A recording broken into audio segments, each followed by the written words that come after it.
Hi, this is Veronika Sonsev, co-founder of CommerceNext, and I want to welcome you to Conversations with CommerceNext. This is a video series with digital leaders in the retail and e-commerce space, and our guest for today is Lucie Buisson, Chief Product Officer at Contentsquare. Lucie and I are going to be talking about e-commerce customer experience. And given the growth of e-commerce during COVID times, it's more important than ever to think about the customer experience on your e-commerce site. So today we're going to spend time talking about customer expectations and what it means for your e-commerce business.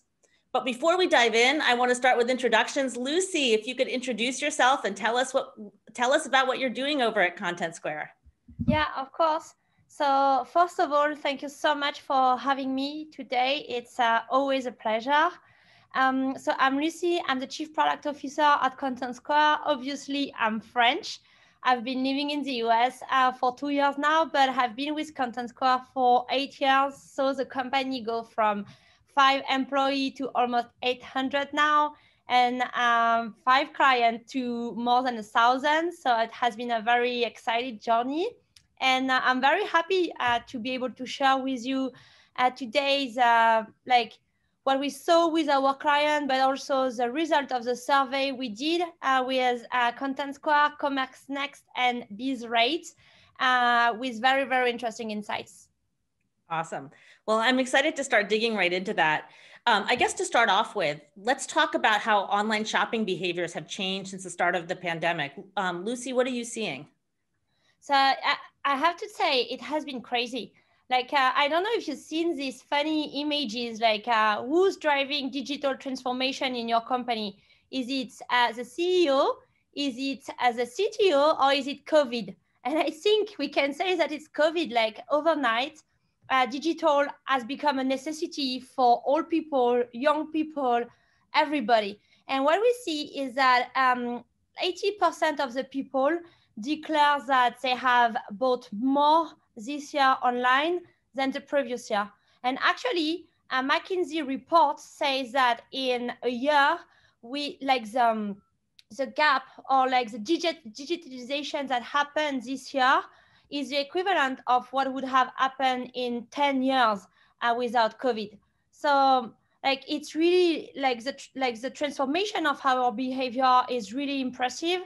And I want to highlight also how people have changed the way they buy. 46% of people declare that they bought more on mobile, 33% that they used more mobile apps, and 15% that they bought more from social media. So it's huge. And if you look at the millennium, those numbers are even bigger. They are between 20 and 50% bigger. So for the new generation, the generation that is going to buy more and more, it accelerated even more the transformation. And the last thing that is interesting is to see that during the pandemic, 23% of people declare that they discovered new brand, and 16% that they stopped interacting and buying from some brand. So we see also that people really made some new relationship, but also stopped relationship with brand during this last year. That's so interesting. So, kind of given the growth and given the emphasis on digital transformation and some of the shift of consumer behavior to mobile, how have the expectations of consumers changed as a result of all of this?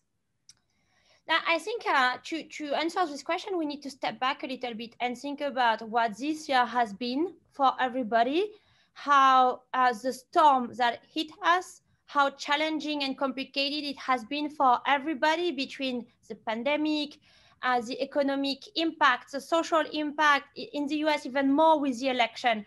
And I think when you think about that, people are looking for simplicity, and they want brands to make their life easier. So they are looking for seamless navigation, straightforward navigation. They are looking for empathic content. You are not able to go to stores, so now you want the website to be more practical about how you choose your product, and they want transparency. I think everybody is looking for more transparency, and when we talk about that, it's a lot of around privacy and how we protect the data of the user, how we make sure that we are not using stuff against them, but like all the data we collect are just here to improve the experience. So I would say those are the three pillars to understand client expectation. And I would also say that we are very lucky when with digital that every time client browse, they give us clue of what they need. The way they browse, the way they interact with the website are like a great indication of what they are looking for. So I really encourage everybody to use more data to be able to better understand the clients and to be able to raise the bar for them and propose even better experience. Definitely. You need to understand what your consumers are looking for, what they're trying to accomplish to be able to serve them well. I want to double click on those three pillars that you brought up in the last question. One, you ended with transparency, and I'm going to start there. The retailers and e-commerce sites have been very transparent during the pandemic in terms of shipping delays and all of these things. How have consumers reacted to their pandemic response? So the number here is really impressive. 91% of customers declare that they were very aware and very that it was very important for them to see how the brand were responding to the pandemic.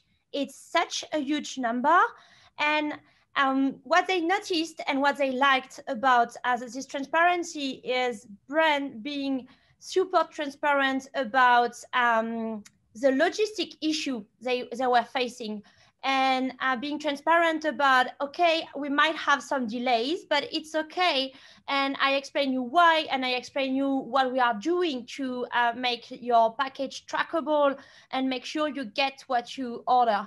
Also super important for them are all the information around safety, not only in stores, but also like all the measure brand were taking to make sure that their staff, their people, the employee were safe. I think it was super important for everybody to make sure that by buying stuff, we were not putting other people's life at risk. And then like more flexible policy around return were also super important, because the same way logistics has become more complicated for brands, it's also more complicated for individual consumer. So also super important for them to know that they are not going to be in trouble because it took them 1 or 2 weeks more to send back a product. I think if you communicated up front and people knew what was happening, they gave the retailers a lot more flexibility than if they had to reach out and get clarification themselves. Exactly. And that was a strong suit that I think a lot of people really embraced. So I guess what aspects of the customer experience do you think are most important to the shoppers? And what creates the most frustration when you look at the e-commerce site as a whole? Yeah, so what we see from the study is what people are still looking for the most on a website is for price. And I think we cannot ignore that the pandemic was also very complicated from an economic standpoint. So people cannot afford as they used to, so price still super important. And I think it's important to know that. They're still looking for promotion and deal, but ease of finding what they need is now as much as important as promo and deal, which is a huge change. Because if you look back, this kind of studies like 2 or 3 years ago, you would see promo and deals here and experience here. And now it's switching. And we really see that as this simplicity, this seamless navigation becomes something super important for people, because we spend so much time browsing on website that if it generates a little bit of frustration all the time, our life are a nightmare. But now if it's generating a little bit of digital happiness every time, our life are much better. So I think it's a very interesting trend. I love that term, digital happiness. Just, how do you make it as easy for consumers to find what they need? And do you have examples of things that frustrate the consumers? What is causing some frustration as well? Sure. I think performance is a very, very important, very important topic. And it's linked with what I was saying. You don't want to lose time or waste time waiting for pages to load. So I think like customers are more and more demanding on this, and they really expect us to deliver on performance. What they don't like that much either is like pop-up, like when you get those kind of pop-in in the middle of the way. This is really frustrating for them. And I would say the third part is more linked to products. They want the navigation to be seamless and efficient. So they are very frustrated where they are not able to find the products they are looking for, and also very frustrated when they are not able to find the information about those products. Again, they are not able to go in store. They are not able to ask questions to vendor as easily. So they need to see reviews from their peer. They need to see description. They need to see more product picture. So it's very important. And I think it makes a link with the third pillar, which is empathic content. You need to understand what your users are looking for and what are their constraints to be able to create a great experience and avoid frustration. Yeah, absolutely. And funny enough, Lucie, I've heard the same thing, you know, from roundtables that we've hosted where brands that sell both direct as well as like through a brand.com website, as well as through a retailer.com website, they mentioned that while both grew, the brand.com website grew by much more. And they believe that part of that reason is because the brand.com website has more of that content. So whereas before you might go to a store to educate yourself, or maybe to a salon, or, you know, somewhere else, now we're mostly kind of home. And so that information, that content is critical for them to figure out and learn about the products that they're considering buying. Yeah, I completely agree. Yeah. And we see that also from the study, like 68% of people are really looking for product detail info.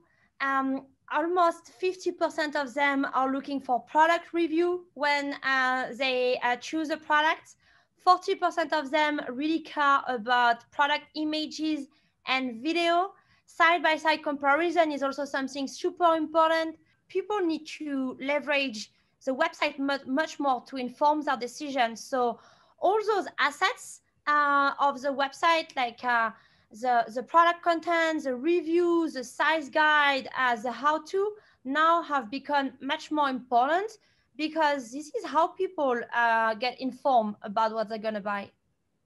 Yeah, absolutely. They don't have that in-person moment to help them educate the consumer. So this has been an amazing conversation, Lucie. Thank you so much for taking the time and chatting with me today. For those of you who are tuning in, Lucie is presenting at the CommerceNext Marketing Summit Series on February 3rd with their client Elf, and she will present this research as well as go into some great examples. So we hope you will join us for that. And I look forward to seeing you again soon. Me too. Thank you so much. Bye. Bye, Veronika. Bye-bye.